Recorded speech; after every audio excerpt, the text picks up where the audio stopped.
Hello everyone, कसे आहात? तर बघा, मी बनवायला घेतलेला आहे आज. डाएट चालूच आहे. महिना झालं स्ट्रिक्ट डाएटवर आहे आणि आज काहीतरी खायचा मूड झाला आहे. सो मी आज बनवते मेथी पुरीज, जे की मला आवडतात. तळलेलं म्हटलं की माझं फेवरेट असतं.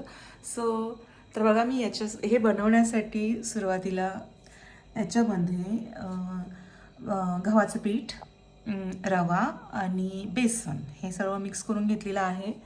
आणि याचं म्हणजे एकजीव करून घ्यायचं आहे. मिक्स मिक्स मिक्स मिक्स त्याच्यानंतर मी इथे मेथी जी आहे ती स्वच्छ धुवून तीच एकदम अशी छोटी छोटी छोटी छोटी छोटी अशी कट करून घेतली. ओके.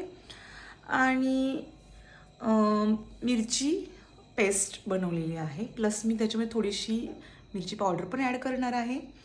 आणि हे सगळं बॅटर मस्त असं भिजवून ते थोडंसं सेट होण्यासाठी ठेवणार आहे. आणि त्याच्यानंतर छोट्या छोट्या पुऱ्या बनवून मी फ्राय करणार आहे. आणि फार दिवसानंतर मी थोडंसं ऑइली खाणार आहे. कभी कभी तो बनता है भाई. So stay tune for methi puris.